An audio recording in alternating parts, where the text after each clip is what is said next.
आदाब नाज़रीन, सियासी जंग में हम पूरा मुल्क घूमकर आज दिल्ली में मौजूद हैं। दिल्ली में भी ये जामिया मिल्लत इस्लामिया के करीब ओखला का इलाका है और जमात इस्लामी हिंद का ये हेडक्वार्टर है। ये बहुत खूबसूरत लॉन जो है उनका ही है। हम उनके शुक्रगुजार हैं कि उन्होंने ये प्रोग्राम करने के लिए हमें यहाँ पर इजाज़त दी है। इनसे उम्मीद ना रख हैं ये सियासत वाले, ये किसी से भी मोहब्बत नहीं करने वाले। सियासी जब जंग होती है तो ऐसा महसूस होता है कि जब लफ्ज़ों के तीर चलते हैं तो ये महसूस किया जाता है कि जैसे आज यहीं पर जो है पूरा ख़ात्मा होने वाला है। लेकिन ये जमहूरियत की खूबी है, यह हमारी हिंदुस्तानी जमहूरियत की खूबी है कि हम वोट की ताकत से ही तमाम तब्दीलियां इस मुल्क में लेकर आए हैं। हम हो सकता है कि एक पार्टी एक सोच की तरफ दार हो जाए, उसके बारे में सोचें, उसके बारे में बात करें, लेकिन आखिरकार हम सब एक ही होते हैं। 23 मई के बाद जब नताइज होंगे तो हम सब फिर एक हो जाएंगे और अपनी उस सरकार के साथ खड़े होंगे जिसको पूरा मुल्क चुनेगा।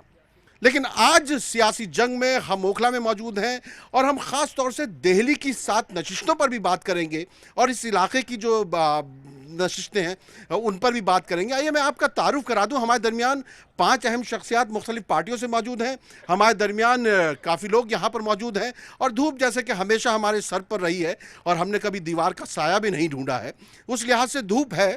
कुछ लोग, ज़्यादा लोग इस तरफ बैठे हैं, कम लोग इधर हैं, लेकिन मुझे उम्मीद है कि जैसे जैसे साया बढ़ेगा इधर भी लोग बढ़ेंगे। तो मैं तारुफ कराता चलता हूँ, यहीं से शुरू करता हूँ। हमारे दरमियान मौजूद हैं ये आदिल आज़मी साहब हैं जो आम आदमी पार्टी की नुमाइंदगी कर रहे हैं। आदिल साहब, क्या कहना है आपका? जी, मेरा ये कहना है कि दिल्ली में जो ये आम चुनाव 12 मई को होने जा रहे हैं उसके लिए आम आदमी पार्टी ही एक अल्टरनेटिव के तौर पर उभर करके आई है। जो भाजपा का 5 साल का जिस तरीके का कार्यकाल रहा, हम सब ने देखा कि दिल्ली को किस तरीके से नेगलेक्ट किया गया। दिल्ली में किसी भी तरीके से 7 सांसद ने किसी तरीके का कोई काम नहीं किया, पर जो पिछले 5 साल 4 साल हमारी सरकार रही, हमने जो मूलभूत मुद्दे हैं इस देश के उस पर काम करते हुए शिक्षा, स्वास्थ्य, पानी, गरीबी, इन सारी चीज़ों पर हमने काम किया और हम इन्हीं मुद्दों पर इस चुनाव को भी लड़ने जा रहे हैं। चलिए, बहुत बहुत शुक्रिया। और मोहतरमा इशरत जहाँ साहिबा हैं, ये काउंसलर भी हैं कांग्रेस से, और आपको क्या कहना है इशरत साहिबा? मैं कहूँगी कि जमहूरियत का तकाजा है कि चुनाव होते रहने चाहिए और हेल्दी चुनाव जो है वो जिस तरीके से दिल्ली में भी देखने के लिए मिल रहे हैं, तो मेरी आप लोगों से यही अपील है कि ये सूझबूझ का टाइम है और कहीं ना कहीं वोट की शक्ल में हमें एक दोबारा मौका मिला है कि हम ऐसी सरकार को लेके आए जो ना तो बहानेबाजी करे कि हमें काम नहीं करने दिया गया और ना ये हो कि जुमलेबाजी और भाषणबाजी हो, बल्कि जुमलों से हट के मुद्दों पे बात की जानी चाहिए। चुनावी बहस, राजनीतिक बहस, वक्त आ चुका है कि बहुत हेल्दी तरीके से हो और मुद्दों को देखा जाए कि 5 साल में जो जो बातें की गई थी क्या उनकी डिलीवरी हुई है या नहीं हुई है। ये बहुत अच्छी बात है। और देखिए, दिल्ली में सिर्फ आम आदमी पार्टी, भारतीय जनता पार्टी या कांग्रेस ही नहीं है, एक और चेहरा नज़र आता है। बहुजन समाज पार्टी की नुमाइंदगी कर रहे हैं, ख़ुद उम्मीदवार हैं चांदनी चौक से शाहिद अली खान एडवोकेट साहब। मुस्लिम मसाइल पर काफ़ी ये उलझते भी रहे हैं और उनको लेकर जो है आगे भी इन्होंने काम किया है, अदालतों तक के चक्कर लगाए हैं। शाहिद साहब, आप को नहीं लग रहा कि आपके आ जाने से ये जो जंग है, सियासी जंग आपके इलाके में कुछ मज़ेदार हो गई है? सर, दिल्ली में इन तीनों पॉलिटिकल पार्टीज़ ने, चाहे वो कांग्रेस हो, आप हो या भारतीय जनता पार्टी हो, किसी ने भी किसी मुसलमान को टिकट नहीं दिया है। यानी कि तकरीबन 42 लाख मुसलमानों का रिप्रेजेंटेशन पार्लियामेंट में नहीं है।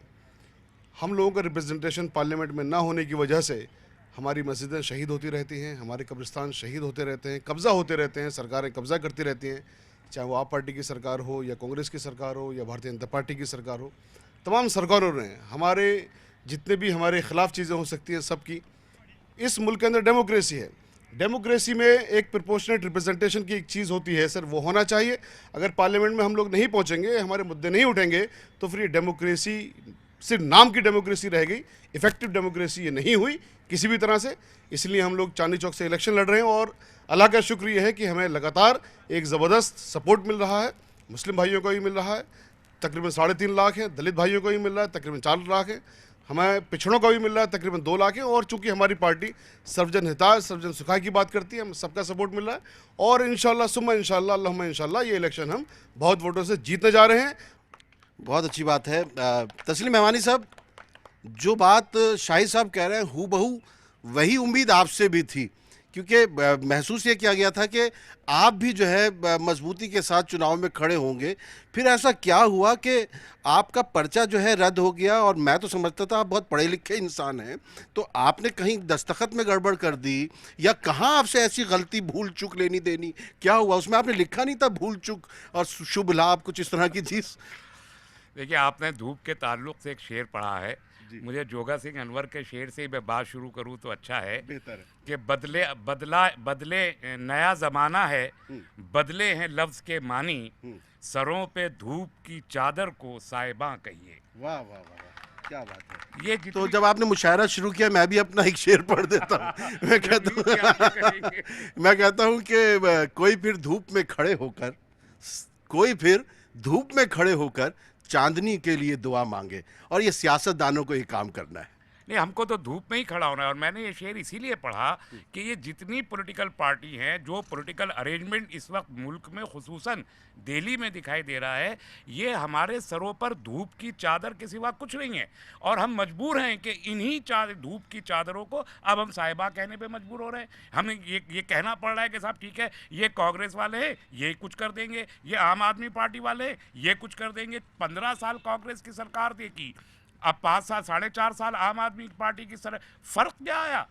कोई ख़ास फ़र्क आया नहीं। और आलम यह है कि दिल्ली में वो सीट जिस पे 29% मुस्लिम वोट है, उस सीट पे पर्चा काट दिया जाता है। भूल चूक लेनी देनी का कॉलम नहीं लिखा जाता है एफिडेविट में। कोई रीज़न मुझे आज तक इलेक्शन कमीशन ऑफ इंडिया ने बताया नहीं है कि पर्चा क्यों काट दिया। रीज़न सिर्फ ये है कि एक पोटेंशियल कैंडिडेट जो 29% लोगों को रिप्रेजेंट करके पार्लियामेंट में पहुँच के एक आवाज़ उठा सकता था, वो आवाज़ सुनने की जुर्रत नहीं है इस मुल्क की सियासी जमातों के अंदर, इसलिए वो पर्चा काटा गया। वरना क्या वजह है कि यहाँ पर हमको वजह नहीं बताई गई। और नरेंद्र मोदी जी का एफिडेविट बिल्कुल गलत तौर पर उन्होंने जमा किया है, वो टोटल उसमें डिस्क्रिपेंसीज मौजूद, वो एक्सेप्ट हो जाता है। एक डीप स्टेट है मुल्क में जो काम कर रहा है, और वो डीप स्टेट इनको कंट्रोल कर रहा है। वो कांग्रेस को भी कंट्रोल कर रहा है, वो आम आदमी पार्टी को भी कंट्रोल कर रहा है, और बीजेपी तो साथ में है ही। तो इस सूरत हाल में बीजेपी से भी पूछ लेता हूँ मैं।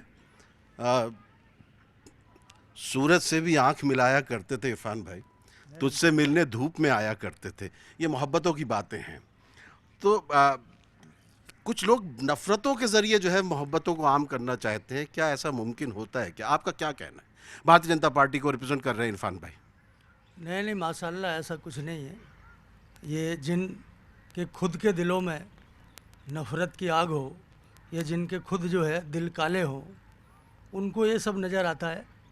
भारतीय जनता पार्टी या एनडीए को ये नज़र नहीं आता है, और इंशाअल्लाह ताला आने वाली 23 तारीख को आपको ये नज़र आएगा कि फिर एक बार मोदी सरकार इस देश में आने वाली है, और एक बहुत बड़े बहुमत के साथ इस देश में फिर मोदी जी जो है, मोदी जी की क़यादत में इंशाअल्लाह फिर सरकार बनने वाली है। जो आईने से मिला, आईने पे झुंझलाया, किसी ने अपनी कमी की तरफ नहीं देखा। आदिल भाई, 2-3 महीने कुछ बातचीत ऐसी चली है दिल्ली में जिसको लेके काफ़ी सुगबुगाहट हुई। 3-3-1, 4-3, 5-2, 6-1, ये कुछ नंबर कुछ जहन में आ रहे हैं आपकी? किस तरह के नंबर हैं ये मैथमेटिकल नंबर है, न्यूमेरिकल। नहीं, किस तरह के हैं ये? मतलब इनका जोड़ जाके 7 ही क्यों बनता है? नहीं, इनका जोड़ जाके 7 इसलिए बनता है कि अब मैंने तो पहली बार ऐसा देखा कि देश की नेशनल पार्टी, और वो ट्विटर पे लिख करके बता रही है कि हम जो है पार्टी से अलायंस करने जा रहे हैं, दिल्ली के अंदर जो मजबूत पार्टी है उससे अलायंस करने जा रहे हैं, वो ट्विटर हैंडल पे वो लिख रहे हैं। देश के सबसे बड़ी अपोजिशन पार्टी के प्रेसिडेंट का ये हाल है, तो आप खुद सोच सकते हैं कि उनका मैच्योरिटी लेवल कितना था, और वो कितने ज़्यादा सिंसियर थे भाजपा को हराने के लिए, अलायंस करने के लिए। हम साफ तौर पे ये कह सकते हैं कि कांग्रेस पार्टी हो या भाजपा हो, दोनों एक ही लॉबी को रिप्रेजेंट करते हैं, और वो है कैपिटलिस्ट लॉबी का काम सिर्फ ये होता है कि गरीबों को, पिछड़ों को पिछड़ा बनाए रखो। दिल्ली के स्कूलों में आज से पहले कांग्रेस जब थी तो ITI के कोर्सेज चलाती थी, जिसमें प्लम्बर बनना, इलेक्ट्रीशियन बनना, मैकेनिक बनना ये सिखाया जाता था, क्योंकि गरीब का बच्चा है, उससे ज़्यादा वो उड़ नहीं सकता, उसके पर वहीं कतर दो। पर आज स्कूल में IITs की कोचिंग हो रही है, MBBS की तैयारियां करवाई जाती हैं, बच्चों को तालीम का वो माहौल दिया जा रहा है कि वो भी बड़े होकर के इंजीनियर, डॉक्टर और मेन स्ट्रीमिंग के बड़े बड़े एग्जाम में क्वालिफाई करने की काबिलियत रख सकें। तो हम उस लॉबी को जब तोड़ने की कोशिश कर रहे हैं, हम उन बच्चों का भविष्य जब संवारने की कोशिश कर रहे हैं, तो दर्द तो दोनों को होगा। उनको गुलाम कहाँ से मिलेंगे? जब बड़ी बड़ी बस्तियां हैं, मयूर विहार एक्सटेंशन है तो साथ में त्रिलोकपुरी है, उनके घर का काम कौन करेगा? जब उनके घर के बच्चे पढ़ लेंगे, जब वो किसी लायक बन जाएंगे, तो उनके घर में ड्राइवर और माली का काम तो करेंगे नहीं। तो ये जो कैपिटलिस्ट लॉबी है वो दोनों को फेवर करती है, उन्हीं की तरफ उनका चंदा जाता है, और वो ये चाहती है कि दिल्ली में जो तालीमी निज़ाम है वो सुधरे नहीं, इसलिए वो हमारे खिलाफ है। रही बात अलायंस की, तो अलायंस पे हम भी तैयार थे कांग्रेस के साथ, और हमने 18 सीटों का पूरा एक उनको मजबून दिया कि 18 सीटें हैं, इस 18 सीट पर हम बहुत आसानी से भाजपा को हरा सकते हैं अगर अलायंस में जाएं। पर वो इंटरेस्टेड थे ही नहीं, वो कभी इस मामले में सिंसियर थे ही नहीं। उनका बस ये मकसद था कि किसी भी तरीके से आम आदमी पार्टी को हम दिल्ली में कमज़ोर करें, और वो इसी पूरी कोशिश उनकी सिर्फ और सिर्फ यही है। भाजपा को हराने के लिए वो कितने सिंसियर हैं आप यही देख सकते हैं कि यूपी में उनका गठबंधन महागठबंधन के साथ नहीं है, वो अलग लड़ रहे हैं। आप खुद देख सकते हैं कि वो कैसे किस तरीके से बड़ी सीटों पे, जहाँ सहारनपुर है या आपका मुरादाबाद है, उन सीटों पर जहाँ पे शोर शॉर्ट गठबंधन शायद जीत रहा था, वो आज हारने की कगार पे आ चुका है। कांग्रेस ने ऐसे कैंडिडेट खड़े कर रखे। तो कहीं ना कहीं वो जो लॉबी, अगर आप स्पेसिफिकली एनालाइज करें स्टेट वाइज इलेक्शन में क्या हो रहा है, तो आपको समझ में आ जाएगा कि ये लॉबी आपस में एक दूसरे के साथ काम कर रही है। और आम आदमी पार्टी ने वो शुरुआत करी है कि इस लॉबी को तोड़ सके, और हम तोड़ेंगे इंशाल्लाह, ज़रूर आपको जीत करके हम दिखाएंगे। तो वो बहुत अच्छी बात है, लेकिन ये जो आप लोग जो इतने 2-3 महीने तक करते रहे, वो टाइम पास था क्या? जैसे अक्सर वो लोग होते हैं ना कि जस्ट गुड फ्रेंड वाले, इस तरह की चीज़ थी क्या उसमें? नहीं, क्योंकि जी देखिए, वाकई फ़िक्र की बात है कि मेरे नौजवान साथी और एक पार्टी के प्रवक्ता खड़े होकर ये बोलते हैं नेशनल टीवी पर कि ट्विटर पे नेशनल प्रेसिडेंट कांग्रेस पार्टी के क्या लिख रहे हैं। ये वही ट्विटर है जिस पे केजरीवाल जी ये बताते हैं कि मैं बेंगलोर से खांसी ठीक करवा के आ चुका हूँ। ये वही ट्विटर है जब एक इनके मंत्री की गाड़ी पर गेंद गिर जाती है तो बताया जाता है उसी ट्विटर के माध्यम से कि मेरी गाड़ी पे जो है बम फेंका गया है। तो ये बचकानी बातें कम से कम आप मत कीजिए। सूबे के मुख्यमंत्री ने की और लोग उनको जान चुके हैं। और साथ ही साथ जवाब देने दीजिए। जहाँ तक अलायंस की बात की गई, आप कांग्रेस के पास आए, संजय सिंह जी कांग्रेस के पास आए, और 5-2 से शुरू होकर 4-3 पे भी आके आप लोग पहले मानते हैं, फिर रूठते मनाते हैं। और केजरीवाल जी, जिनका राजनीतिक गूढ़ा भाग जो है वो बहुत ज़्यादा लगाते हैं, कभी जब दिल्ली में बात हो जाती है कि अलायंस कर लिया जाए तो हरियाणा से आगे राजस्थान से आगे मध्य प्रदेश। ये जो चालाकियां हैं ये दिल्ली की जनता समझ गई है। 5 साल आप लोगों का कार्यकाल देख लिया है। और साथ ही साथ कहना चाहूँगी कि कोयले को कितना भी घिस लीजिए वो हमेशा काली की छोड़ेगा। वही नाज़रीन, यहाँ वक्त हम ब्रेक ले लेते हैं क्योंकि अजान हो रही है। अजान के बाद हम इस प्रोग्राम को शुरू करते हैं। यहाँ वक्त एक मुख्तसर वक्फे का, लौट कर आते हैं इस अजान के बाद।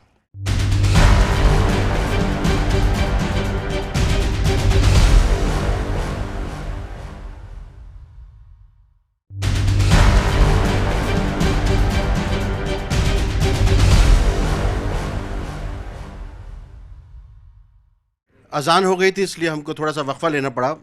शाहजहां साहिबा, देखिए, जो बात थी, असल बात ये थी कि इनमें जब इतनी बुराइयां हैं, या इनको आप लोगों में कांग्रेस में इतनी बुराइयां नज़र आती हैं कि ट्रक भर के जो है सबूत भी दिए जा सकते थे, तो फिर ये बातचीत क्यों की गई? वो बात समझ में नहीं आती, क्योंकि उसमें फिर कुछ शक व शुबात में लोग मुब्तला हो जाते हैं कि फिर आखिर इस बातचीत की ज़रूरत क्या पड़ गई? 2 महीने मतलब क्या हुआ? देखिए, सबसे पहले मैं जवाब दे रही थी अपने साथी आदिल जी का, जो आम आदमी पार्टी से हैं, लेकिन वाकई मुझे इसी बात पर आना था कि जो मकसद था अलायंस का वो ये नहीं था कि हमें सत्ता में आना है। वो मकसद ये नहीं था कि आम आदमी पार्टी से हाथ मिलाना है, क्योंकि विचारधाराएं बिल्कुल अलग हैं। मकसद ये था कि फासिस्ट ताकतों को किस तरीके से रोका जा सके। जैसे अभी आपने भी जिक्र किया कि यूपी में किस तरीके से मायावती जी ने बहुत ही सूझबूझ के साथ एक निर्णय लिया और ये कहा कि अमेठी और रायबरेली में सब लोग, जो बीएसपी का कैडर है, जो एसपी का कैडर है, वो मिलके कांग्रेस को जिताइए, क्योंकि मकसद कुछ और है। मौजूदा सरकार जो फासिस्ट तरीके से और जो जुल्म के साथ हमेशा काम करती आई है, उसको रोकने का मकसद था। और यही वजह थी क्योंकि हमारे पिछले चुनाव में अगर देखें 2014 में वोट बटे, और वोट बटने का नतीजा ये रहा कि 7 सीटों पे जो सरकार है वो आज मनमाने तरीके से, और ये भी कह लीजिए कि 7 के 7 सांसद सीट पे से गायब रहे। जनता के साथ भी गलत हुआ और दिल्ली के साथ भी बहुत ज़्यादा गलत हुआ। तो उसको ध्यान में रखते हुए हमारी पार्टी ने फैसला लिया। हमारे दरमियान कलीमुल हफीज़ साहब मौजूद हैं। मुझे एक सवाल पूछना है, इधर आइएगा ज़रा एक मिनट। आप तो एजुकेशन वगैरह पे भी काम करते हैं, लेकिन मैंने आजकल सुना है कि आप आम आदमी पार्टी के ज़्यादा करीब नज़र आ रहे हैं। मुझे ये बताइए, ये देखिए जो बड़े बड़े लीडर हैं उनके खिलाफ आप कोई किसी को खड़ा नहीं कर रहे, जैसे सोनिया जी के खिलाफ नहीं लड़ेंगे, राहुल जी के खिलाफ नहीं लड़ेंगे, तो बाकी बेचारे जो छोटे लीडर हैं जो अलग अलग जगहों से लड़ रहे हैं, उन्होंने क्या किया है जो उनका नुकसान कर रहे हैं, आप उनके खिलाफ भी नहीं लड़ें? ये क्या होता है? मतलब जो जो जो यहाँ से खड़े होते हैं दीगर इलाकों में, बड़े लीडर एक दूसरे के खिलाफ लड़ते भी नहीं हैं, ये कोई कमाल है? ये नहीं, यही डेमोक्रेसी का कमाल है। पिछले दिनों मेरा एक आर्टिकल आया इस पर, मैंने बाकायदा दिल्ली के ताल्लुक से लिखा था कि अलायंस क्यों होना चाहिए। अगर ये वाकई सेकुलर पार्टियां सीरियस हैं तो इन्हें फ़िरका वाराना ताकतों के ख़िलाफ़ मुत्तहद हो जाना चाहिए था। लेकिन सच बात यह है कि इनके भी अपने मफाद हैं और इनकी भी अपनी हिपोक्रेसी है। देखा है, जैसे आपने खुद कहा, कहीं ना कहीं इनके अपने पर्सनल मफाद अपने उन आइडियोलॉजी पे हावी आ जाते हैं। इसलिए जब इनके बेडरूम डिस्कशन होता है वहाँ जाके ये रिज़ल्ट ओरिएंटेड नहीं होते, और वहाँ जाकर अमित शाह की जो सोच है वो इनको हरा देती है। अमित शाह ने ये करके दिखाया, इस इंडियन डेमोक्रेसी को ये बताया कि उसने अपनी आइडियोलॉजी के खातिर बहुत सारी चीज़ें पीछे ली, 3-4-5 कदम पीछे गए। बिहार में भी गए, आसाम में भी गए, बंगाल में भी गए, उत्तर प्रदेश में भी गए। बहुत सारे साथी उनको छोड़ कर चले गए तो उनको भी वापस ले आए। लेकिन उतनी समझ, उतनी परिपक्वता शायद इन सेकुलर, जो सो कॉल्ड सेकुलर हैं, उनमें नहीं थी, इसलिए वो अलायंस नहीं हो पाया। मैं समझता हूँ अगर ये पर्सनल ईगो को थोड़ा पीछे कर देते और देश को और अपनी आइडियोलॉजी को आगे रखते तो इसमें कामयाब हो सकते। लेकिन मेरा वो सवाल रह गया तस्लीम रहमानी साहब, ये बड़े बड़े लीडर एक दूसरे के खिलाफ लड़ते क्यों नहीं है? ये बात सोनिया जी से पूछी जानी चाहिए कि नरेंद्र मोदी जी के खिलाफ प्रियंका गांधी को क्यों नहीं खड़ा किया। एक बहुत अच्छा कंपटीशन था और पूरा मुल्क उसका इंतज़ार कर रहा था, और ये मुमकिन था कि प्रियंका गांधी हार जाती।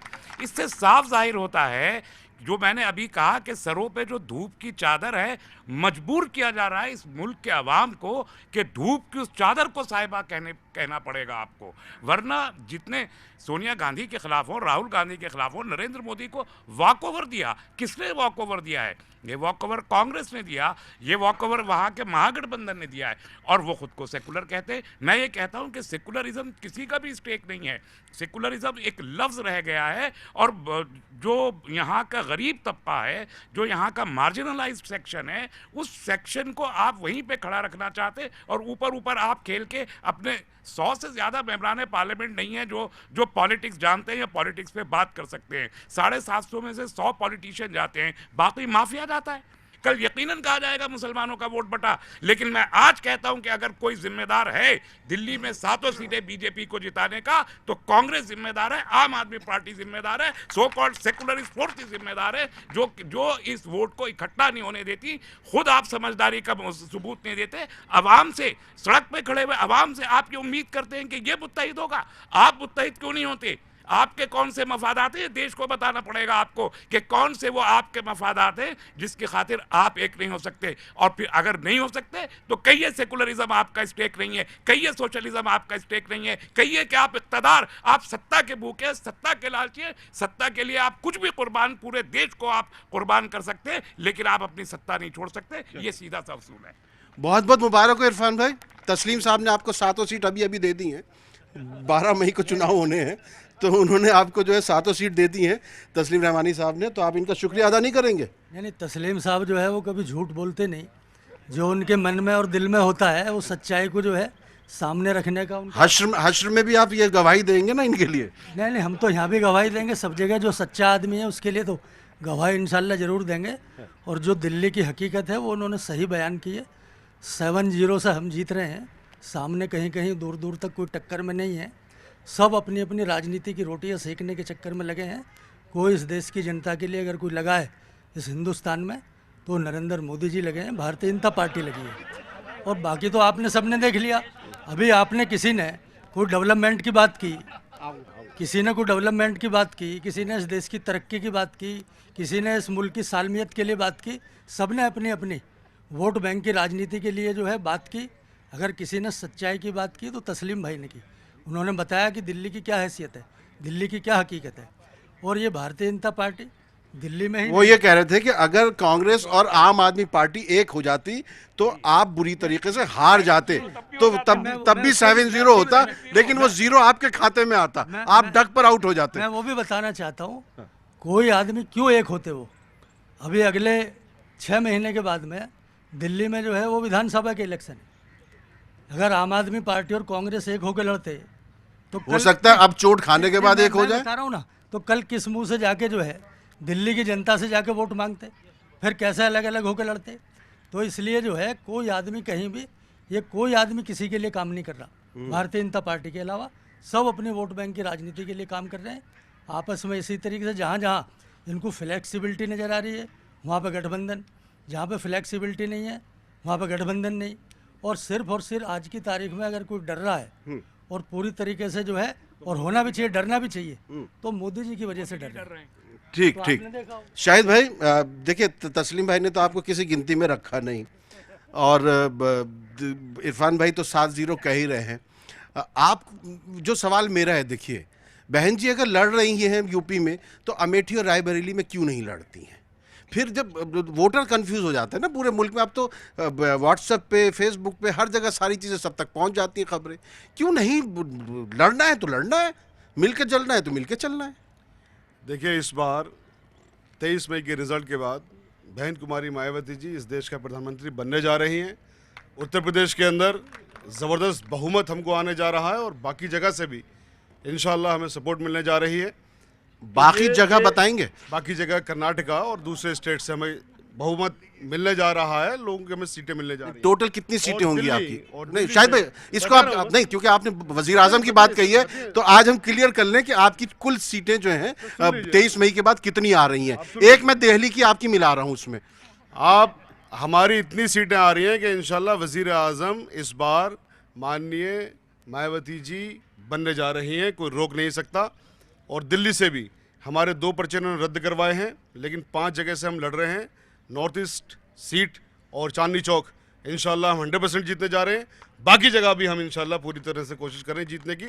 मुद्दा ये है सर कि 70 साल से हम तो हारते ही आ रहे हैं, हम तो इन लोगों को जिताते आ रहे हैं, जिनकी भी आप बात कर रहे हो, कांग्रेस की या दूसरी पार्टियों की। हम कब जीतेंगे? हमारे पास मौका आज है जीतने का। तो ये जो बेकार की लफाजियाँ हैं कि साहब इनका पैक्ट हो जाता, फला हो जाता, ये हो जाता, वो हो जाता, मैं सब लोगों से ये रिक्वेस्ट करूँगा कि 70 साल से हम सिर्फ हारने का काम कर रहे हैं। इस बार हमें बहुजन समाज पार्टी की वजह से दिल्ली में एक मुस्लिम प्रत्याशी मिला है, अपने आप को जिताने का मौका मिला है। इस बार हमने हारना नहीं है इंशाल्लाह, और हमने अपने आप को जिता के पार्लियामेंट भेजने का काम करना है। चलिए नाज़रीन, फिर देखिए ये जामिया इस्लामिया का इलाका है, तो यहाँ पर मसाजिद बहुत हैं और जगह जगह आपको अजान की आवाज़ इस वक्त आ रही होगी। लौट कर आते हैं और पर इसको हम इख्तिताम पर करेंगे। हम अपने हाज़रीन के बीच जाएंगे इस मुख्तसर वक्फे के बाद।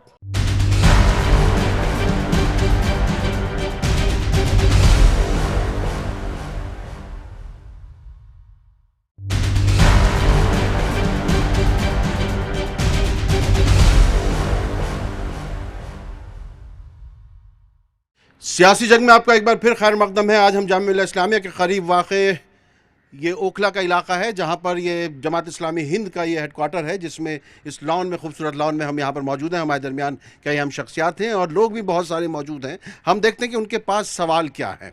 जी देखिए, ये एक आपके सामने बहुत अच्छे से बात रखी है। माइक मैं पकड़ लूँगा, मेरी जिम्मेदारी। पूर्व काउंसलर इशरत जहाँ साहिबा ने बड़ी खूबसूरती से बात रखी।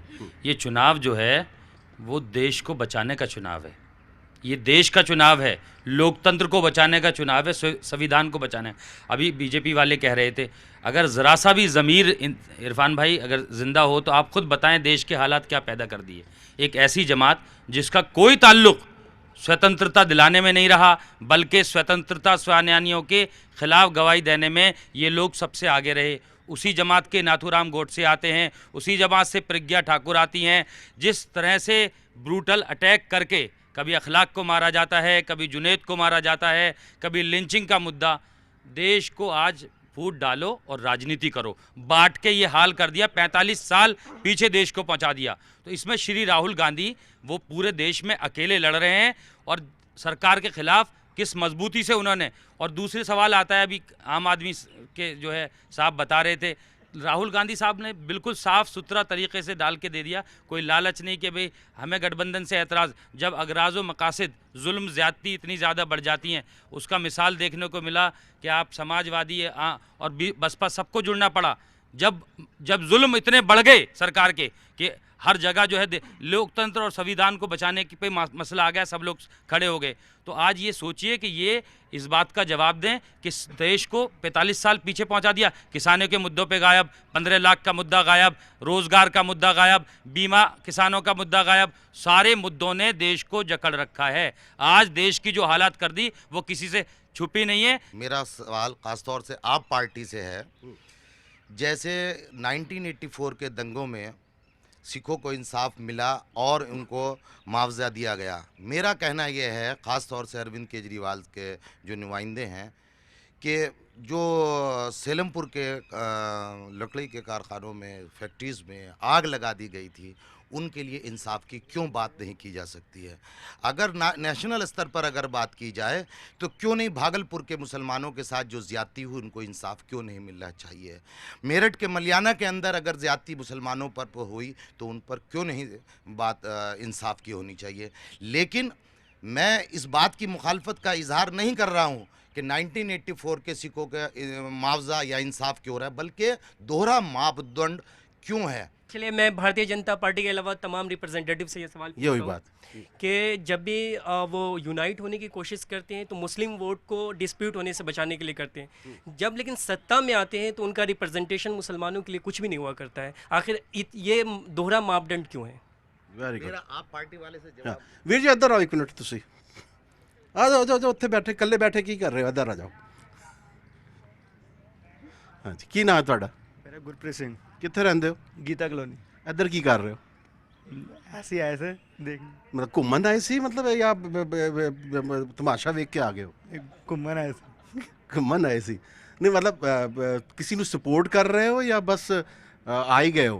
नहीं, हम तो शुरू से ही कांग्रेस को करते हैं सपोर्ट। कांग्रेस को सपोर्ट करते हो? तो यहाँ से तो अरविंदर सिंह लवली साहब खड़े हुए हैं ना, हाँ जी। तो आप उनकी सपोर्ट के लिए आए हो? नहीं, यहाँ से अरविंदर सिंह ईस्ट दिल्ली से, हम उनके साथ ही हैं 24 घंटे। आप उनके साथ हो, तो आपको क्या लगता है कि मतलब जो दिल्ली की समस्याएं हैं वो किस तरीके से कौन पार्टी दूर कर सकती है? आप हमेशा से कांग्रेस के साथ हो, ये अलग चीज़ है, उसके अलावा भी आपको लगता है, क्योंकि समस्याएं तो हैं ना? नहीं, समस्याएं बस उसको कांग्रेस से दूर कर सकती है, क्योंकि बीजेपी या कोई मुद्दा क्योंकि उसी ने पैदा की है। नहीं, उसने पैदा नहीं करी ना, उसने पैदा नहीं करी। बीजेपी बस ये करती है, जब इलेक्शन आते हैं हिंदू मुस्लिम कर देगी, 1984 के दंगे याद करवा देगी सिखों को, और कुछ भी नहीं करती। तो मतलब तुसी मतलब ये समझते हो कांग्रेस ही सारा कुछ कर सकती है, टंग नाल कर सकती है? चलो बह जाओ। ठीक, हाँ जी। देखिए साहब, ऐसा है कि चूंकि इस प्रोग्राम का आगाज़ मुशायरे से हुआ था। नहीं, मुशायरा नहीं हुआ। शेरों से खुदा के लिए मैंने कोई पूरी गजल नहीं सुनाई। नहीं तो आप मुझे मजबूर मत कीजिए पूरी गजल सुनाने के लिए। सर, माफ़ी। हमारे अभी नुमाइंदे बोल रहे थे 5 साल की कारकर्दगी के ऊपर, तो आवाम की तरफ से एक जवाब दे दूं साहब कि तमन्नाओं में उलझाया गया हूं और खिलौने दे के बहलाया गया हूं। ये जो गठबंधन की आप बात कर रहे हैं कि पार्टी सीट शेयरिंग कर रही है, 4, 3, 7, 2, 5, 10, 12, 20, जो भी हिंदुस्तान में हो रहा है, हमारी तो ये उम्मीद है कि एक हिंदुस्तान की जिस दिन अवाम गठबंधन कर लेगी और उसकी ये जो नौजवानों का देश है और ये जो इंस्पिरेशंस यहाँ पे जो उभर रही हैं, उसको नौजवानों की जो इंस्पिरेशंस हैं, जिसमें नौकरियां हैं, अच्छी सेहत है, तालीम है, इंफ्रास्ट्रक्चर है, मेरा ख्याल से सारे गठबंधन धरे रह जाएंगे। पॉलिटिकल पार्टीज़ का अब वक्त आ गया जागने का। चलिए मैं पूछता हूँ इर्शाद साहब, जो कुछ हुआ कैसे हुआ जानता हूं मैं, जो कुछ नहीं हुआ ये बता क्यों नहीं हुआ? देखिए, अगर सारा इल्ज़ाम आप इसी तरीके से, जैसे मोदी जी दूसरे अगर लफ्ज़ों में मैं कहूँ कि 70 साल में क्या हुआ, तो आपके शेर से भी मुझे वही बात समझ में आती है अगर इंटरप्रिटेशन करूँ तो। ये मोदी जी वाला चुनावी बुखार जो है वो अब तो चलने से रहा, और अगर बात करें हम कांग्रेस पार्टी की, तो ऐसा नहीं है कि कोई नहीं जानता कि कांग्रेस पार्टी का वजूद जो है वो कितना पुराना है, और आज़ादी दिलाने से लेके मुल्क की, मैं कहूँगी कि तामीर से तरक्की तक हर जगह कांग्रेस पार्टी के सबूत आपको मिलेंगे। और अगर आप चाहे लोकतंत्र की बात करें, चाहे आप सेकुलरिज्म की बात करें, आप कोई भी ऐसी बात उठा के देख लीजिए जिसमें कहीं ना कहीं कांग्रेस पार्टी ना खड़ी रही हो, ना साथ दिया हो जुज़ को ज़िंदा रखने के लिए, या कहीं ना कहीं अगर कभी छवि धूमिल होती हुई दिखी हो तो कांग्रेस पार्टी ना खड़ी रही हो, ऐसा कभी नहीं हुआ है। तो ये बातें रखना, मोदी जी की दूसरी भाषा बोलना, चाहे वो शेर के ही ज़रिए है, हालांकि मैं आपका जवाब शेर में नहीं दे पाऊंगी, लेकिन मैं यही कहूंगी कि कांग्रेस पार्टी का कोई भी ये नहीं कह सकता कि आज तक उन्होंने काम नहीं किए, या 70 सालों का जो हिसाब, क्योंकि मोदी जी जो है वो सेकंडों में अपनी सेल्फी लेकर और ये बताना चाहते हैं कि सब कुछ हो गया। तो मैं ये कहूँगी कि इमेज बनाने में वाकई 70 साल लगते हैं, और कांग्रेस पार्टी ने वो काम किया है। चाहे वो हमारे इदारों की बात हो, अगर हम एजुकेशन की बात करें, हम हेल्थ की बात करें, और इस मुल्क को हर तरीके से, और जिस तरीके से कह दिया जाता है, और बड़ी मैं कहूँगी कि माजरत के साथ, हालांकि ये अल्फाज जो हैं वो भाजपा के हैं कि पाकिस्तान चले जाइए, लेकिन चाहे पाकिस्तान से भी टक्कर लेने की बात हो तो वो भी कांग्रेस पार्टी थी जिन्होंने टक्कर ली। तो ये बातें सारी रखना कि कांग्रेस पार्टी ने क्या किया और उसका हिसाब लेना, ये बिल्कुल। मैं आऊँगा इरफान भाई आपके पास, क्योंकि वो ये कह रही हैं कि कांग्रेस पाकिस्तान से टक्कर कांग्रेस ने ली, जबकि आप तो वो पुलवामा के बाद आप ही खाली गए हैं लगता है, लेकिन उन्होंने सवाल आपसे पूछा आपसे जी। हाँ, तो पहली बात, उन्होंने सीलमपुर के लकड़ी के कारखानों की बात करते करते और भी कई नाम गिना दिए, मलियाना, भागलपुर के दंगे। मुझे लगता है इशरत बहन उसका जवाब ज़्यादा अच्छे से दे सकती हैं, वो सवाल इधर नहीं होना चाहिए। दूसरी बात रही कि इस सरकार के पास, जैसे बार बार ये कहा जाता है बहानेबाजी, एक चीज़ 1992 से जब से दिल्ली असेंबली बनी तब से था एंटी करप्शन ब्यूरो, वो तक इस सरकार से छीन लिया गया। अब ये बताए कोई मुझे कि जिस सरकार के पास अपना पुलिस प्रोटेक्शन तक नहीं है, वो किसी की चीज़ की पैरवी कैसे कर सकता है। इसीलिए हम दिल्ली में सिर्फ और सिर्फ एक मुद्दे पर लड़ रहे हैं, वो है पूर्ण राज्य। जिस दिन हमें पूर्ण राज्य मिलेगा, पुलिस हमारी होगी, ऐसे किसी भी तरीके की जो भी चीज़ें हुई हैं, चाहे वो किसी भी धर्म या जात के साथ किसी भी तरीके की गलत चीज़ें हुई हैं, उन सब चीज़ों का फैसला इंशाल्लाह आम आदमी पार्टी बहुत मजबूती के साथ करेगी। आम आदमी पार्टी ने बिल्कुल शुरू में 2013 में ही वादा किया था कि बटलाव से एनकाउंटर की जुडिशियल प्रॉब वो करवाएंगे, और अब यहाँ ओखला में उसी इलाके में बैठे हैं जहाँ के लिए उन्होंने वादा किया था। उन्होंने SIT तो सिख राइट 84 सिख राइट के खिलाफ SIT उन्होंने गठन किया, उसका बनाई, और उसका नतीजा भी आया, और हम उसका वेलकम भी करते हैं। लेकिन बटलाव एनकाउंटर पे वो बिल्कुल खामोश हो गए। वो जो सीलमपुर के लकड़ मंडी की बात कर रहे हैं उसके बारे में बिल्कुल खामोश हो गए। बिल्कुल सीधी बात है, वो मैंने कहा कांग्रेस हो या आम आदमी पार्टी हो, बीजेपी के नक्शे कदम पे चल रहे हैं, बीजेपी को पाल रहे हैं। इनका माइनॉरिटी से, अकलियतों से, मजलूमों से, मजदूरों से कुछ लेना देना नहीं है, सिर्फ इक़्तिदार की सियासत कर रहे हैं। अदरवाइज बटलाव से एनकाउंटर इन्होंने इसका प्रॉप भी करवाया होता। जी शायद मैं आऊँगा। अम्मार, देखिए, पिछले 70 साल में कांग्रेस पार्टी का तोहफा इस मुल्क के मुसलमानों को ये है कि मुसलमान दलितों से भी निचले स्तर पर चले गए। ये जस्टिस सच्चर की रिपोर्ट है, मैं नहीं कह रहा। कांग्रेस का एक बहुत बड़ा इतिहास रहा है, इस कदर रहा है कि बाबरी मस्जिद हो या कोई भी और चीज़ें हो, सारे के सारे इनाम हमें कांग्रेस ने दिए हैं। अभी 4 साल पहले जो पार्टी दिल्ली में सत्ता में आई, इस ग्राउंड पे आई कि साहब कांग्रेस ने आपके साथ कुछ नहीं किया है, हम आपके लिए बहुत कुछ करेंगे। दिल्ली में 650 कब्रिस्तान में से 129 बचे हैं, सब ये लोग इन्होंने खुर्द बुर्द कर दिए। दिल्ली में हमने जो 990 वक्त प्रॉपर्टियाँ खाली करवाने के ऑर्डर्स करवाए हैं, 2015 से लगातार हम लड़ रहे हैं कोर्ट के अंदर, अभी तक सिर्फ 8 प्रॉपर्टियाँ ये लोग खाली करवा सके हैं। इस तरह की बहुत सारी चीज़ें हैं जो कि आप पार्टी ने हमें दी हैं। आपको लगता नहीं कांग्रेस को इसकी सज़ा मिल चुकी, कांग्रेस को इसकी सज़ा मिली है? साथ साथ जो है अहम बात है, कांग्रेस को सज़ा मिल चुकी है, लेकिन सिर्फ 4 साल के लिए क्या सज़ा?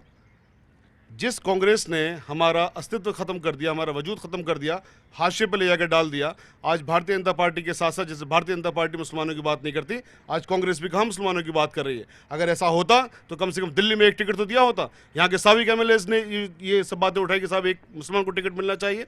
तो कांग्रेस भी उसी पॉलिसी पर चल रही है। सिर्फ फ़र्क इतना है, एक गरम दल और एक नरम दल, आपने हिस्ट्री में पढ़ा होगा। यहाँ पर भारतीय जनता पार्टी गरम दल के रूप में काम कर रही है और कांग्रेस पार्टी नरम दल के रूप में काम कर रही है। दोनों एंटी मुस्लिम्स हैं। और चलिए, बहुत अच्छी बात। इरफान भाई, ऐसा लग रहा है कि सब आप ही के साथ मिले हुए हैं कि मतलब भारतीय जनता पार्टी बहुत मजबूत है, क्योंकि वो कह रहे हैं कांग्रेस इनके रास्ते पे, आम आदमी पार्टी इनके रास्ते पे, जिसको जो रास्ता मिल रहा है वो भारतीय जनता पार्टी का रास्ता मिल रहा है। किस रास्ते पे जा रहे हैं आप लोग? तहसीन भाई, रास्ते जो सब बंद है, पूछे कातिल के सिवा। तहसीन भाई, ये जो भी बोल रहे हैं, अभी जो मेरी बात थी मैं अभी बोलने वाला था हाँ। कि इसलिए कि एक भाई ने अभी सवाल करा था, उस ज़मीर को जगाने वाली बात जो है वो कर रहे थे, तो उसमें 50% तो शाहिद भाई ने बता दी। हाँ। लेकिन मैं जो हासिमपुरा की बात है, मुरादाबाद की बात है, भागलपुर की बात है, हाँ। जिस तरीके से जो है गोभियों की खेती होती है, इस तरीके से इनके पीरियड में, इनके रिजीम में जो दंगे हुए थे, गुजरात भी ऐड कर दंगे हुए थे, वो कह रहे हैं गुजरात जोड़ लीजिए, मैं बता रहा हूँ, वो कह रहे हैं अखलाक जोड़ लीजिए, पहलू खान जोड़ लीजिए, जुनैद जोड़ लीजिए, वो कई नाम और इनको याद आ रहे हैं। पहले सुन लीजिए और वो काउंटिंग कर लीजिए। उनके रिजीम में 70,000 जो दंगे हुए, क्या हुआ उनका, किसने कराए? आज मतलब जो है 70 चूहे खा के बिल्ली हज को चली, मतलब हमसे हिसाब मांगेंगे। आप समझिए कि जो शाहिद साहब कह रहे थे, अभी तस्लीम साहब कह रहे थे, वो सच्चाई है।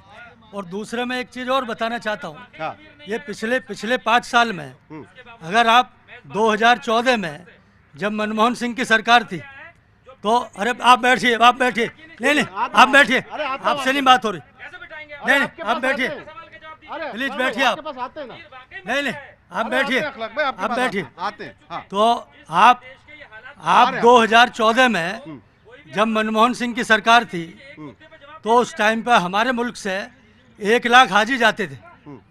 1 लाख हाजी जो है वो सफ़र हज के लिए जाते थे। अगर 2019 में वो कोटा बढ़वा के 2 लाख कर दिया तो क्या गलती कर दी? और 33 करोड़ जो है वो जनधन खाते खुले, उनमें 5 करोड़ अगर अकलियतों के खाते खुल गए तो कौन सी गलती कर दी? तो मैं आपको इतने सारी चीज़ जो है यहाँ पर गिनाऊंगा, तो मेरे से कांग्रेस के आदमी डिबेट करें ना। नहीं वो ठीक है। वो तस्लीम साहब, जब शाह सलमान आए थे तो उस वक्त वजीर आजम ने उनसे कहा था 25,000 बढ़ाने के लिए, तब 1,75,000 का उन्होंने 25,000 बढ़ाया, वो ठीक है जी। मैं इधर से सवाल ले लूं, लेकिन मुझे ये अब ओखला कॉन्स्टिट्यूंसी पर भी कुछ बात करनी है। यहाँ पर जो लोग खड़े हुए हैं जी, मुझे बीजेपी वाले से पूछना था कि ये बहुत दंगे पे बात कर रहे थे, गुजरात का नाम लेने में इनको पसीना छूट रहा था, क्या अगला टिकट नहीं इनको चाहिए था? पहला सवाल। ठीक है। और दूसरा इनसे ये है कि अभी इन्होंने एक बड़ा जोक मारा कि मोदी जी सिर्फ काम करते हैं। मोदी जी क्या काम किए हैं वो बता तो दें पूरा। विकास के अलावा कोई बात ही खत्म हो ऐसी इलेक्शन में विकास फंडा, सिर्फ विदेश घूमना। एक भी मोदी जी बोले तो विकास के बारे में कहाँ बोलते हैं, ये भी नहीं बोल रहे जी। आप कुछ कह रहे थे? नहीं, मैं तो खैर वो बीजेपी का मामला तो ये है कि एक मिसाल है, ज़माने खल्क़ को नक्कारे खुदा समझो, मगर वहाँ तो दुनिया पूरा हिंदुस्तान चीख रहा है, बाहर के लोग कह रहे हैं, मगर बदकिस्मती ऐसी है कि प्राइम मिनिस्टर में कोई असर ही नहीं हो रहा है, ना उनकी टीम पर असर हो रहा है। कि अगर हज पर कितने लोग जाते हैं, 1 लाख के 2 लाख हो जाए, 3 लाख हो, उससे क्या फ़ायदा होगा? अरे इतने मुद्दे हैं, ये बताइए उस पर कोई विकास है? कितने वायदे किए इस शख्स ने, किसी का कोई काम हुआ? कुछ काम नहीं किया सिवाय झूठ बोले। बल्कि इन्हीं की लोगों ने देखा कि झूठ का सिकंदर आदम है ये, मुगल आजम है ये, बखुदा। अब देखिए, मगर बहुत अफसोस है कि इतनी बड़ी अल्लाह पाक ने चाय बेचते बेचते मौका दिया, इतनी बड़ी कुर्सी देने पे, तो उसको कम से कम उस पर उसका ही ख्याल कर लेते, उस कुर्सी का ख्याल कर लेते। बीजेपी से तो कोई सवाल ही नहीं है, सवाल कांग्रेस से है कि कांग्रेस ने 70 साल में सब कुछ किया, लेकिन बाबरी का नासूर भी आपकी ही देन है। ये झूठे थे, इन्हें रास्ता आपने दिखाया। 1989 में स्वर्गीय राजीव गांधी जी ने मूर्तियां स्थापित कराई उसमें, तो इस सवाल का जवाब कौन देगा? ताला खुलवाया, ताला खुलवा के वहां मूर्ति स्थापित करवाने का काम भी राजीव गांधी जी का था सर। मूर्तियां पहले से थी। जी जी, हाँ चलिए अखलाक भाई। हाँ जी, देखिए कांग्रेस का वजूद रहा है, लोग कहते हैं 70 साल में क्या किया। All India institute medical, ISRO, UGC, गिनती ही रही है हिंदुस्तान को। वो कह रहे हैं बहुत अच्छे, नहीं वो कह रहे हैं वो बहुत अच्छे इंस्टीट्यूट बनाए, नहीं वो कह रहे हैं वो बहुत अच्छे इंस्टीट्यूट सब कुछ बनाए, लेकिन उनमें हमको नहीं जाने दिया। वो सवाल इस बात का है, सच्चर कमेटी की बात को कर रहे हैं कि वो उसमें हमको नहीं जाने दिया आपने। ईशा जी, ये जो सवाल आपसे हुआ उस पर आपको क्या कहना है? देखिए, सवाल कई हुए, पहले तो मुझे बताया जाए कि किसके जवाब देना है, कौन से सवाल का जवाब देना है। आपको जो जवाब के लायक सवाल लगता है उसका जवाब अगर मैं दिल्ली की बात करूं तो पूर्ण राज्य के दर्जे की क्या आपको ये लगता है कि पूर्ण राज्य का दर्जा अगर नहीं था तो क्या शीला दीक्षित जी ने काम नहीं किया? मेरे यहाँ पर आम आदमी पार्टी के सपोर्टर भाई भी बैठे हुए हैं और बीएसपी के भी बैठे हैं। क्या कोई भी ये हाथ खड़ा करके कह सकता है कि शीला जी ने कभी बहाने बनाए कि मेरे पास पूर्ण राज्य नहीं है? क्या उन्होंने काम नहीं किया? नहीं। देखिए, आप बायस होके ऐसे हाथ हिला के नहीं कह सकते। देखिए, प्रत्यक्ष को प्रमाण की ज़रूरत नहीं है। अगर आप ये कह रहे हैं तो बिल्कुल गलत कह रहे हैं। ये बहानेबाजी नहीं चलेगी। और देखिए, केजरीवाल साहब यही तो कहते हैं कि बीजेपी की सरकार थी जब मरकज में, तब भी शीला जी थी, उनके काम हो रहे थे। आप बताइए, किसी ऐसी रियासत का सीएम बता दीजिए जिसको कोई आदमी भीड़ में थप्पड़ मार दे और उसके बाद पुलिस में नीचे से लेके ऊपर तक कोई एक आदमी जो है सस्पेंड ना हो, कोई एक आदमी हटाया ना जाए, कोई इस तरह की कोई कहीं पे आप बता सकते हैं ये बात? जी, आप क्या कह रहे थे? जी, मैं अर्ज कर रहा था, यह आवाम ने कांग्रेस के ताल्लुक से बहुत से सवालात किए हैं। बाबरी मस्जिद के ये और फिसादात के जो वाकयात हैं वो हैं अपनी जगह, हम मुस्तकिल उठा रहे। दिल्ली में शीला दीक्षित जी 15 साल तक हुकूमत में रही हैं। जो ये कहा जा रहा है उन्होंने क्या नहीं किया, हमने 1998 के में उनको जो मेमोरेंडम दिया था उसमें उनसे कहा था माइनॉरिटीज डेवलपमेंट फाइनेंशियल कॉर्पोरेशन बनाइए, आज तक नहीं बनी। 15 उनके साल हो गए, 4.5 साल अरविंद केजरीवाल हो गए, उनको आज तक नहीं मिली। उर्दू एकेडमी में टीचर्स अपॉइंटेड किए गए, आज भी 350 टीचर्स वहाँ पर है, उनको रेगुलराइज करने का मुतालबा किया। 15 साल शीला जी चली गई, 5 साल के ये चले गए, आज तक नहीं बना। कितनी हमने ये कहा कि मुसलमानों के इलाके के नज़दीक एक वुमेन पॉलिटेक्निक बना दीजिए, 20 साल गुजर गए, किसी ने नहीं बनाया। इसका कोई जवाब है? फिर आप कहते हैं कि मुसलमान पढ़े लिखे नहीं है, मुसलमानों के मोहल्ले के बराबर में आप स्कूल और कॉलेज बनाना नहीं चाहते। उर्दू को आपने कहा कि सेकंड लैंग्वेज बना दीजिए, सेकंड लैंग्वेज बनाया। शीला जी ने कहा खाली बोर्ड पे लिखने के लिए, आज तक एक ट्रांसलेटर किसी डिपार्टमेंट में न शीला जी ने अपॉइंट किया न अरविंद केजरीवाल ने अपॉइंट किया। आप इफ्तार करवाते हैं, उर्दू एकेडमी का जो मुख्तसर सा फंड है उसको लेके आप इफ्तार पार्टी उर्दू एकेडमी के फंड से कराते। अरे गवर्नमेंट ऑफ जो हमारा जो कल्चर का डिपार्टमेंट है उससे कराइए। शीला दीक्षित अपनी जेब से करवाए, अरविंद केजरीवाल अपनी जेब से करवाए। हम खाली इफ्तार खा के, हमको एक वक्त का खाना इतना कमज़ोर और हमको वीक समझा जाता है कि एक वक्त रोटी खिला के ये चीफ मिनिस्टर और ये सेकुलर खुद को कहने वाले पॉलिटिशियन ये समझते हैं कि रोटी खिला के टाल दो मुसलमानों को और इनको किसी चीज़ की ज़रूरत नहीं रही। और बाबरी मस्जिद जैसे जितने जुल्म है इस मुल्क में सेकुलरिज्म के नाम पे 70 साल कांग्रेस ने जुल्म किया और उसके बाद उनकी बी टीम के तौर पर तमाम पॉलिटिकल पार्टी सेकुलर। जी हाँ, आपका नॉमिनेशन रद्द हुआ, आप अपनी जेब का पैसा जो आपने अपने चुनाव के लिए रखा था दे दीजिए, किसी और कैंडिडेट को दे दीजिए, शाहिद भाई को लड़ने के लिए। आप कह रहे हैं कि घर से सूबे का मुख्यमंत्री जो है वो पैसा लगाएगा। बहुत इमेच्योर बात कर रहे हैं आप, एक पॉलिटिकल, आप इतने मेच्योर, इतने लेकिन ईशा साहिबा ये जो देखिए, नहीं वो जो उन्होंने जिस तरीके से कहा, हो सकता है वो तरीका सही ना हो, लेकिन ये जो उर्दू एकेडमी के फंड से जो ये इफ्तार कराया जाता है, इसके लिए वाकई ये आप उसके लिए कल्चरल जो मिनिस्ट्री है उसका फंड क्यों नहीं आता? क्योंकि वो चला जाता है उर्दू एकेडमी पे, हमने इतना करोड़ दिया, उसमें 40-50 लाख तो इफ्तार पे चला गया। तो वो जो है उर्दू एकेडमी क्यों इफ्तार करवाएगी? कोई आप एक इस्लामिक मिनिस्ट्री बना दीजिए ना दिल्ली सरकार में। मैं बिल्कुल इस बात की मजम्मत करती हूँ कि अगर उर्दू एकेडमी के फंड से इफ्तार कराई जाती है या फिर मुशायरे कराए जाते हैं। देखिए, मुशायरों का सियासी इस्तेमाल गलत है, मुशायरों का सियासी इस्तेमाल नहीं होना चाहिए। इतने सवाल इन्होंने ये उठाए, ये बताइए कि इस सिस्टम को खड़ा किसने किया? नहीं, देखिए उन्होंने तो शायर को टिकट भी दिया, इमरान प्रतापगढ़ी को, तो ये बड़ा अच्छा काम किया उन्होंने। ये देखिए, अब देखिए मुशायरों की मुखालफत के बावजूद उन्होंने शायर इमरान प्रतापगढ़ी को टिकट दिलवाया है। मुस्लिम लीडरशिप को खत्म करने में अगर किसी का बड़ा हाथ है वो कांग्रेस का ही हाथ है, ये बिल्कुल साबित है। हम तो 7 सीट पे लड़ रहे हैं, आप तो पूरे देश में लड़ रहे हैं। तो 7 सीटों पे भी नहीं लड़ना चाहिए था। अगर आपको फासिस्ट ताकतों को हराना है, आपको अगर फासिस्ट ताकतों को हराना है, आपको 7 सीटों पे नहीं लड़ना चाहिए था। आपको 7। आपकी नुमाइंदा बोल रही है, आप बैठिए ना, आपकी नुमाइंदा बोल रही है, आपको क्यों खड़ा होना है? और आप ये देखिए कि आप